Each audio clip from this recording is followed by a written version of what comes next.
Back to KTN News Morning Express. We have to look at state of the nation with my guest this morning. And gentlemen, thank you for keeping it here on KTN News Morning Express. Let's talk about state of the nation, and let's begin with politics 2020. I'll start with you, Mr. Javas Bigambo, and we're talking about politics in terms of the BBI, because that is something that will be a major political discussion this year.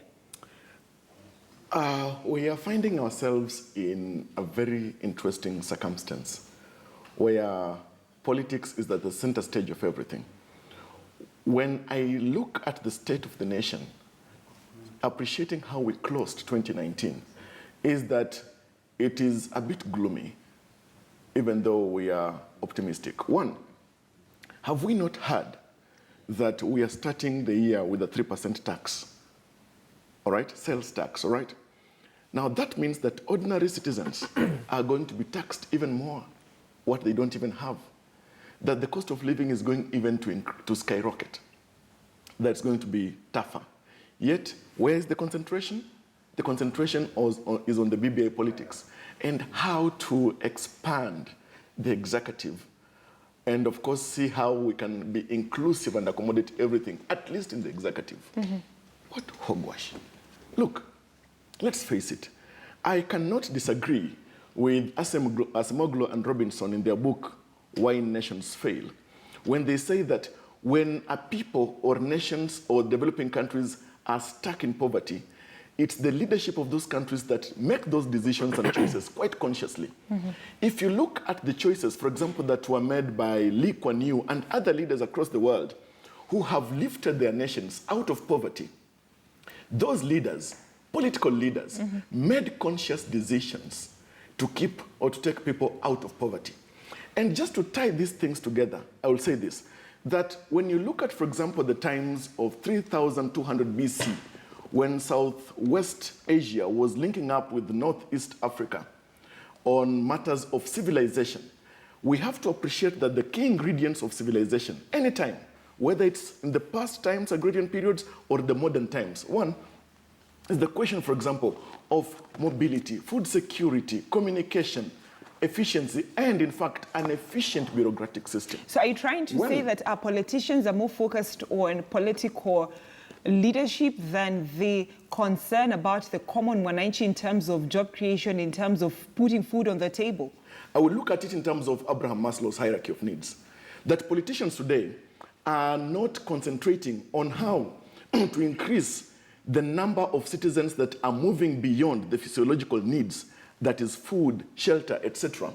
Politicians today, when you look at the issue that they're concentrating on, especially on matters of the BBI, especially, primarily, is matters of self-actualization, which is at the peak of that pyramid of needs. Now, look, if at all it were proper that the leadership of this country is driving the BBI agenda in its entirety for the benefit of the common man, then we would not see this issue of the 3% incremental tax that has been introduced in the law that has been signed. We would not be seeing parliamentarians and even MCAs comfortably occupying their seats when aflatoxin maize is being allowed in the market, when mercury-filled sugar is being allowed by KEBS in the market, and we are quiet about it. All right. So, Mr. Menyasi, I mean, BBI, and the reason as to why I'm really stressing on this BBI when it comes to politics is because it will shape the country's political agenda towards 2022. And it means that we expect a lot of showdown in the National Assembly because there's already an open division. Actually, if you think about it, for me, I see a more calm year than last year. I'm saying that because if you look at the divide within Jubilee, it has actually gone down in terms of whether they agree on BBI or not. Now the DP's faction is an agreement that we can go ahead with the BBI process. And so in Jubilee, on BBI specifically, I do not expect to see a lot of noise on that. But having said that, I guess we have always put a lot of emphasis on the politics and forgotten that some of these things, and that's also what I also believe, is that the BBI process, 90% of the suggestions that are being given are actually administrative, if you ask me. Administrative in the sense that corruption, we need to fight corruption not because it's a constitutional issue. It's because there are administrative issues that we have refused to work on. Where Mtiambai is sitting today as the man in charge of police service, if you ask me whether he has any idea about what to do with officers that are corrupt, I'm not sure he'll give you that answer. And that's an administrative issue. It's not a constitutional issue. But if you think about, for example, today, police officers, the ones we call gazetted officers who are inspectors and above, you can't fire them. And there are some things that have, if you have some small intelligence, you will see. If you're intelligent enough, when some officers were removed from a roadblock, actually from Naivasha, I think Naivasha or Gilgil, and they went to court to block their transfer. That tells you that those officers were actually benefiting from their workstation. So that tells you that some of these things, for a junior officer, you can fire them today. For an inspector and above, you can't even, the process is impossible for you to even remove them from office. And you know, your sentiments just reminds me of, it would make me go back to the Standard newspaper just for a minute, you know, because you're just echoing what Archbishop, the Anglican Church Archbishop, Olesapet actually said. It's in page 4. And he goes ahead to say that, I'm just looking for the right part. He says, he cited that debate on actually this is in connection with the BBI, and he cited that debate on the 2022 presidential succession, which he says is a clear indication of selfishness among leaders. He noted that these leaders were eager to achieve their egocentric ambitions at the expense of Kenyans, and preparation for 2022 have started. Political leaders are aligning themselves with different alliances. And that is actually his message to President Uhuru Kenyatta and Honorable Raila Odinga, telling them, you know what, exactly what you're saying. Focus on uniting the country, focus on fighting corruption, focus on putting the food on the table, instead of talking about BBI. Then it looks like the church has also taken a position. Yeah, and that's exactly what I'm saying. If you think about, like I said, most of these things that are being fronted as things that we need to do to change our country are things that current officers in the current offices should be doing. And I was giving an example of the police service as one example. And so, like I said initially also, if you look at the flying squad that was being disbanded, these guys were being used to do other things apart from working for Kenyans. And so the officers in the different offices today are busy doing things that are different from what they ought to be doing. People are busy scheming how to steal. People are busy scheming how to enrich themselves. It's not possible today for someone to live an honest life in this country, especially when you work in some of those offices. So as a country, we need to reflect on what is it that we need to do. And one of the things that Moi did very well, which the current system has not managed to do, is that Moi had a parallel system. All right. Even when people abused their offices, Moi knew, and he had a parallel system of checking what people are doing. Currently, we have a system where it's a man-eat-man society, where it's not possible. The people that you expect to be executing justice are the same people who are helping to bend justice. The police officer trained today is not being trained to go and kill corruption or fight crime. Right. So, Mr. Osido, from what I'm getting from Mr. Javas Bigambo and Mr. Alex Menyasi, is like the BBI is not even focusing on what Kenyans want. It looks like this BBI report is just for select few for political ambitions come 2022. Brenda, we have said it here with you and others many times that the BBI for 2018-2019, post-2017 elections is the best thing that, in my view, ever happened to this country. Because remember that the kind of divisions that we had in this country, I was seated at one time organizing for an event at the National Assembly, and I saw members who are not thought to be within government. These are elected people. being sent out of a parliamentary canteen, and they were being told, nyinyi tokeni hapa, nyinyi hamko serikalini.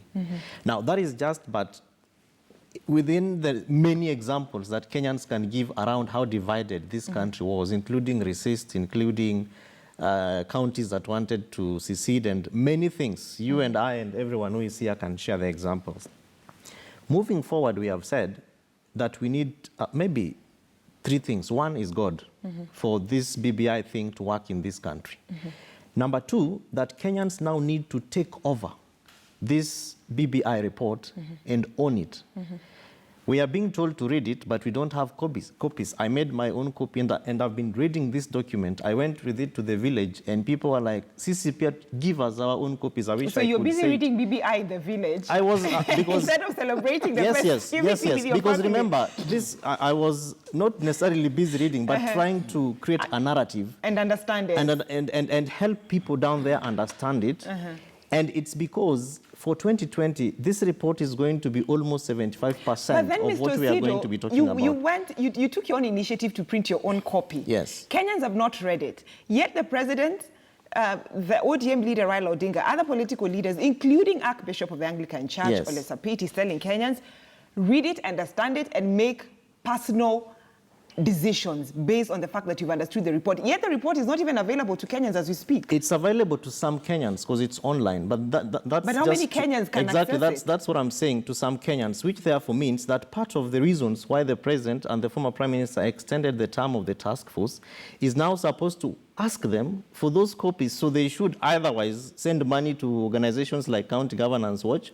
We summarize the document, publish copies, and distribute the same way organizations like Uraia did with the Constitution, because it is a pocket-friendly Constitution, and if you walk into any office today, you will see copies similar to this. But that's exactly what we are saying, that let's take this conversation from the political class and make it our own, because, Brenda, the 9 issues that were raised in the document are issues that affect Kenyans on a daily basis. But then number 3, then you can come in, is that we have many reports that also have captured many things that this report have talked about, from the Waki report, the Kriegler Commission report, the TGRC report. And I agree with Alex here that most of those issues are not necessarily constitutional, legislative, or even policy. Many of them are administrative, which rely on institutions. So if it is about land, let National Land Commission do what it is supposed to do. But then my question is, and that's why I began by asking you this, because you also need to talk about something else when it comes to the state of the nation as we wind up the political part of it, is I agree with what Mr. Jeffers Bigambo and Mr. Alex Manyasi have said, that to Kenyans, the concern is not even about the BBI report. And so many people will not read it. Some will say my political leader, the one I support, has read, so why should I read it? The concern is, what am I going to eat tonight? Am I going just to drink strong tea and ugali? Am I not going to eat mboga and ugali?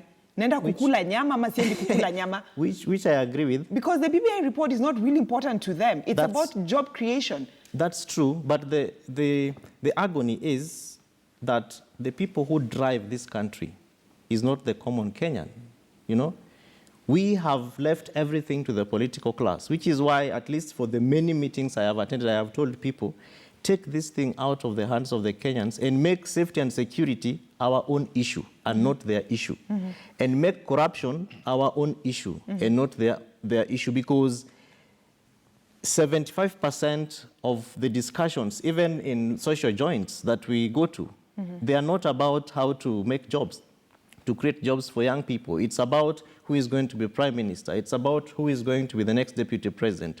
And that is the agony of this country, that in as much as, yes, I agree that this is not what the Kenyans are thinking about, the people who are going to make laws that are going to, that tie on taxes that are going to affect Kenyans is not the common mwananchi. It is the political class. So if we are able to take over this conversation from them and make these issues our issues, and they have told us that come towards the end of January, we are going to have a national dialogue convention where we will again review the recommendations of the BBI, then we can tell them, by the way, nyinyi wawili, this is what we have been seeing from this report, and so this is our suggestion and what we think, how our voices are supposed to come. And at this point, I feel like telling you, when you're done with this, niachie copy ya hiyo BBI report.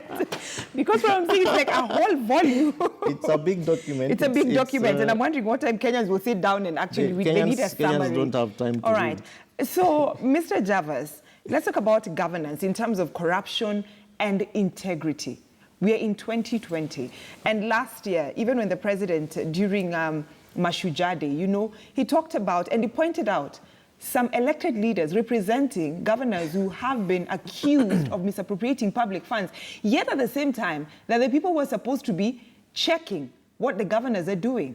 So in 2020, these cases are going back to the courts. Are we likely to see some of these senators continue representing governors who've been accused of, you know, misappropriating public funds? Well, the president opined that it is not fair and proper for senators who are elected to represent the people, but then again also play a critical role in terms of oversight over county governments to represent governors who are facing charges, criminal charges, economic crime charges on abuse of their offices, which are county governments, which actually means that those governors facing economic crime charges are in violation of the critical principles, the cardinal objects of devolution and the principles of devolution as domiciled in the Constitution.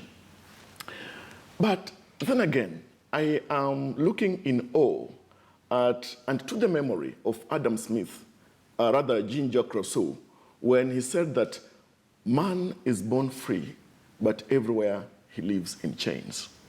Today, when you look at our country, if you take a particular governor to court on specific charges of corruption, violation of office, etc., you see their communities coming up in defense of the same governors who actually are cheating them out of opportunities. It tells you that we are living in real chains of ethnic ostracization that are keeping us at the best levels of existence. It tells you that we are also tied to the chains of political interests rather than serious economic liberation interests. And people fear speaking out against even leaders who come from their own communities. So are you trying to say with the examples you're giving out, Mr. Bigambo, that the likelihood of the country winning the war on corruption is far from possible? Well, we're only seeing snippets. We are only seeing distant interest and efforts in combating graft. Look, I am happy with the efforts of the DCI and the DPP in taking the war on corruption to the next level. It is impressive that those leaders in high office who are facing or who have been allegedly found in corruption chains have now been taken to the courts of law.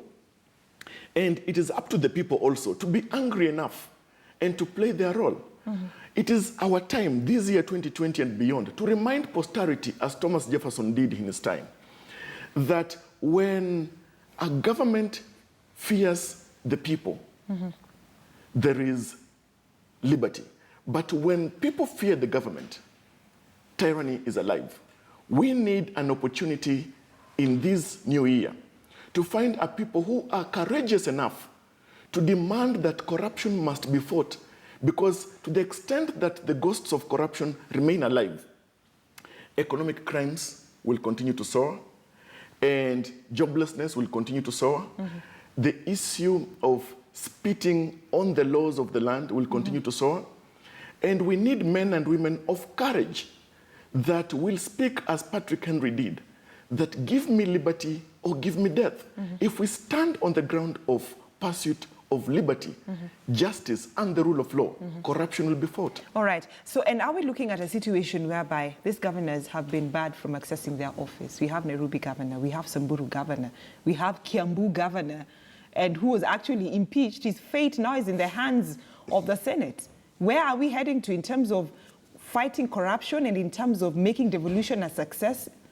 And that's one of the challenges I have with the Senate. And I think on this, especially on the issue of fighting corruption, the Senate has failed Kenyans. They need to admit that. And beyond failing Kenyans, they are also now in court representing governors, which in my view is unfortunate, in the sense that now that, for example, Kiambu governor has been impeached, and assuming that the Nairobi MCAs impeach the governor of Nairobi, and the file ends up in the Senate, who will preside over that? That becomes a very interesting question to look at. But having said that, I think the Senate is supposed to protect devolution. That is their primary mandate. And they are supposed to fight for the interest of devolution. But on the pronouncements of Justice Ngugi, in my view, I have a problem with how we have handled that, in the sense that when you say, literally, it's removing a governor from the office through the back door. That's what I can say. And I know many people will have a problem with that. But if you ask me, what if tomorrow we have 47 governors in court? But wasn't Justice Ngugi talking about Chapter 6 of the Constitution, True. matters integrity? True. But if we talk about matters integrity, then the entire government will be home. We can't look at it from a point where we say that governors are being barred from office. Especially, I'm specifically looking at elected posts. So if you look at both elective posts, those positions, Kenyans in those places have given those people a mandate. And you cannot have another person taking the mandate that they have given a different person to actually run the office. It's not possible that a governor who was elected is no longer a governor for the next 5 years, because those corruption cases will not take a short period of time. Just before I get the sentiment of Mr. Sido on this, being the devil's advocate, Yeah. if a governor has been found and there's evidence that indeed the governor has misappropriated public funds, there's a lot of nepotism, there's a lot when it comes to issuance of tenders, they're giving their own companies, the tenders. Being the devil's advocate, what would you propose? That they remain in office? Yeah, which is true. But you see, the issue is not remaining in office. The issue is that we need to find a way of ensuring, because you see, my problem is that we're going to take another 3 years to take through a court process. When the 3 years are done, Waititu, Sonko, and Samburu governor will have served their term. So if it turns out that they are cleared and that are innocent, so what happens? You see, we need to be realistic about these things. And the most sensible thing that we need to do is to look back and to Parliament. And this I have said consistently, is when we talk about fighting corruption, we must say that we must have timelines. At what point do we have a governor go through a court process? All right. We can't allow a situation where you have someone's entire term in court, and then you come and say that they are cleared of wrongdoing, and that office is not appointive, that office is elective. All right. Honestly, Mr. Javas, okay. I just hold on to your thought, because I really need to get the sentiments. Yeah, fine. But just before Sido speaks, would it not be proper if we were to take a jurisprudential plunge into that argument by Mr. Manyasi? And in fact, if you were to examine critically a criminal revision case number 25 of 2019, the ruling of Justice Mumbi, if you were to look at it, there are critical morality, juridical issues that come to fore, and an effort by the judicial arm of government to fight graft and actually stabilize our state of governance in this country. So yes, while it is improper, for example, to have some creative, critical individuals or deputy governors trying to fight their bosses by rushing to the courts, I think also it's in the place of the courts to examine the weight of the evidence brought and see whether such a governor has got a prima facie case to answer. All right. Let me get to Mr. Sido's point, because my next question was, and it's what actually Mr. Javas Bigambo just piqued my mind on that. But adding on top to what he said, then it begs the question, are we really going to win this war if governors are supposed to be allowed to go back to the office? Brenda, this war is going to be won, not just by the institutions, but by the efforts of each and every Kenyan. The beauty of what I am saying is that His Excellency the President has said, and I think he's, in my view, a champion. The only challenge that the President and the presidency have is that we cannot investigate President Uhuru Kenyatta. But if I am a Kenyan who would have loved to see a clean president delivering very clean, life-changing, sustainable solutions, I would have asked for the president to also be investigated. Do you know why I'm saying that? Because we have seen very many politicians coming to screen and media and telling us, start with your own house. It means there are certain things they know about the president that probably as a common Kenyan I may not know. But I like and I love the goodwill that His Excellency the President has already put on the table. And he has said, Governor Sonko used to call the president and put him on speaker. And he would say, Mheshimiwa Rais, niko hapa na watu. The president said, that's not going to happen, because if that were to happen, Sonko would be a governor today. In fact, he would never have been taken to court and to all those processes. Number two, there is what is called, from the Constitution, Article 181, removal of a county governor. And it basically outlines what that removal means. And then Article 182 says vacancy in the office of a county governor. But even before I go into this legalese, it's to say, how do we put our governors in office? IEBC has a process. The register of political parties have a process. We have a whole scenario in Chapter 6 where politicians are supposed to be vetted even before they are nominated by their political parties. And what sort of clearance do our political parties met on candidates who want to vie on those political parties? There has to be a very clear, deliberate process of vetting an individual, so that if Brenda wants to vie for office of the president tomorrow, it needs to be an open check system where if Kevin finds certain issues on Brenda, I have to be given an office where I can go and say, this lady cannot vie because of A, B, C, and D. We see it happening when they go to submit their nomination papers, their ID cards, but we are never told, beyond them being accepted and cleared, how do we deal with the dirt behind the tables? Because those are the things that are now eating us today.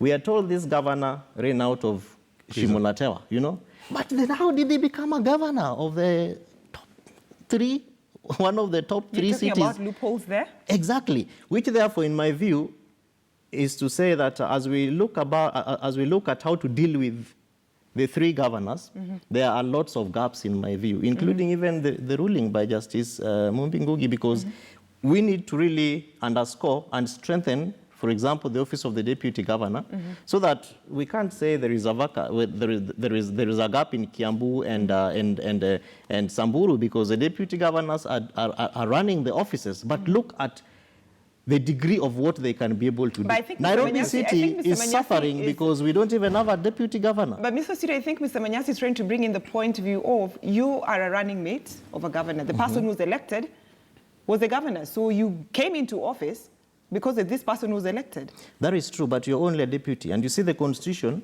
clarifies what a DG, what a deputy governor can do in the absence of a governor, which is now the challenge of most counties, because there are things which they cannot be able to do, which now are therefore supposed to help us understand and fill the gap of, in the absence of the governor.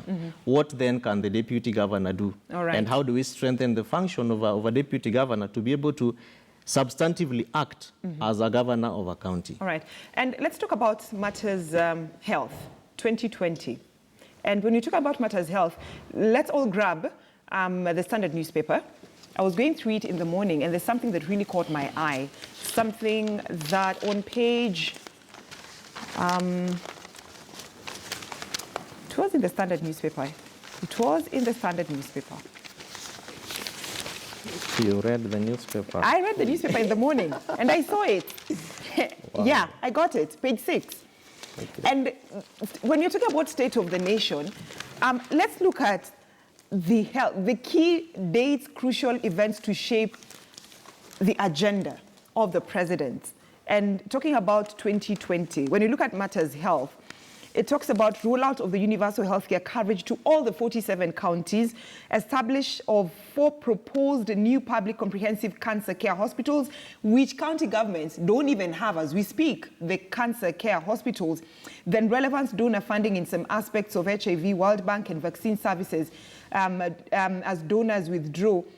And there's also a stop decline in child immunization coverage from 63% and raise this to 95%, including now, if we may add, the vaccine that the government introduced last year, the cervical cancer vaccine, and reduce waiting times for specialized care at Kenyatta National Hospital from months to 19 days, and finally employ 100,000 community health workers. When you're talking about state of the nation matters health, how achievable is this? And especially having public comprehensive cancer care hospitals.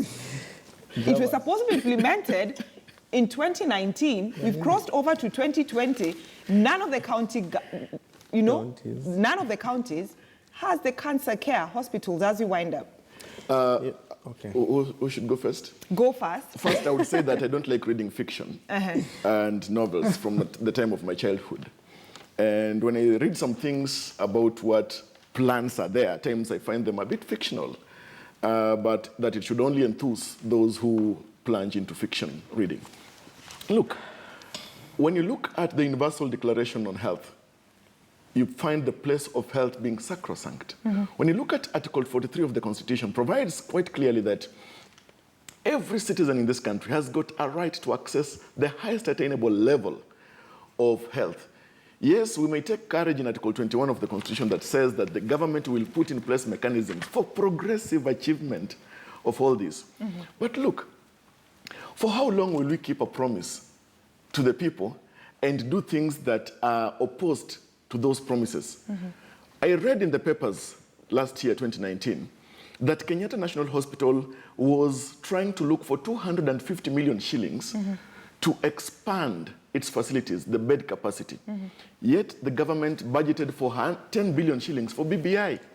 Where are our priorities? Our priorities now, look, are different. If it's a question of cancer facilities, I will tell you, I know a number of county governments that have done so well in terms of trying to spruce up their health, especially the referral hospitals. I'll talk about, for example, the Kakamega Referral Hospital. I'll talk about, for example, about the Narok County Referral Hospital. I will talk about the Mombasa County Referral Hospital and a couple of other county governments. They have done well. What we need to do, actually, is to make sure that the Ministry of Health, in conjunction with county governments, really do much more in terms of putting money in the health sector for the purposes of expanding the health facilities, availing ambulances, and the other issue that we have been a bit, fuzzy about, the issue of vaccination. Remember that the Catholic Church raised the issue that when it comes to immunization, it has rendered a number of women infertile. And yet that debate has gone below the carpet. And on that note, let me just ask my director, Joy. Joy, I'm just requesting for 2 minutes because I need to give Mr. Osido a minute and Mr. Alex Manyasi a minute to wind up, to give me your final thoughts about health. Yeah, so maybe my contribution is that let's not complicate the issue of healthcare. If you think about Makueni and how Githuda Kibwana did it, they did the maths and they realized that it actually doesn't cost much. And the biggest challenge that we need to fix is ensuring that primary health care is actually provided. The dispensaries, that is where we need to fix. That's number one. And then number two, community health workers, and that's what I've seen. They are supposed to teach people basic things. When we were growing up and before, there used to be people who used to go around homes to tell people to have toilets. When you clean utensils, you put them to dry. Those basic things, that's what we need to fix. And we're talking about employing 100,000. And once, at the lowest level. And we have people called community health volunteers who can also be given some stipends. But once you fix that, then what that means is that you will eliminate or reduce people going up in terms of having to end up with referrals. And once you do that, it means that Kenyatta will start receiving less of the people who are being brought in critical and who should have fixed at a lower stage because the things that they are suffering from will have been caught much earlier. So once we do that, ultimately we'll end up with a health system that will not need a lot of complicated health services because there will be very few people who will need those complicated health services. And remember, we are no longer a third world country. And therefore, all the donor funding that used to come in to do most of these things is going to go away. So we need to fix that today, not tomorrow. So Mr. Osido, your final sentiments as we wind up.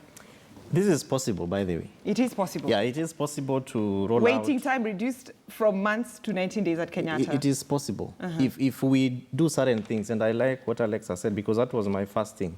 Invest in preventive healthcare, which is basically what he has described, so that we don't spend a lot of money on curative. So we spend hefty budgets curing diseases which we should have prevented by basically what he has described: boiling our water, dealing with how we wash our hands while eating, and where we sleep, cleaning our dusts and all that. Number two, is selfish interests. Because why many of these county and national government projects are failing is because people are looking at themselves first before they look at the money which is supposed to be going into dealing with Kenyans' interests and dreams.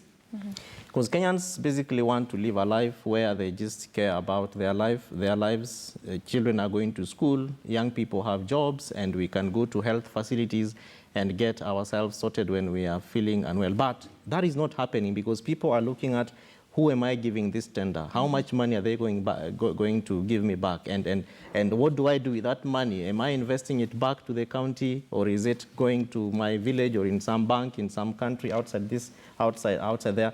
Number 3, Brenda, is intergovernmental relations. Remember that healthcare, in fact, in the entire term of President Uhuru Kenyatta, both first and second terms, healthcare projects have been one of the worst hit other than education. And it's because national and county chiefs, national and county government officials are fighting over, for example, ambulances, that governors cannot buy ambulances. We are told there are some mobile clinics somewhere in Mombasa that have not been cleared. That is unfortunate, if not to say hogwash. But then deal with intergovernmental relations and then have a policy, because 47 county governments will not have universal health coverage without a policy. The 6 pilot schemes are not doing very well. Let's learn lessons from what the president launched in terms of how we are going to roll universal health coverage for the 47 Thank you so much, Mr. Kevin Osido, Executive Director at the County Governance Watch, Mr. Javas Bigambo, Governance Consultant, and Alex Manyasi, who's also a Governance Consultant, bringing me to the end of State of the Nation discussion. But just to remind you, if you need more in-depth explanation that has been done by my colleagues who are working for the print department, get a hold of the Standard newspaper. It will give you a whole in-depth, description, details rather, of what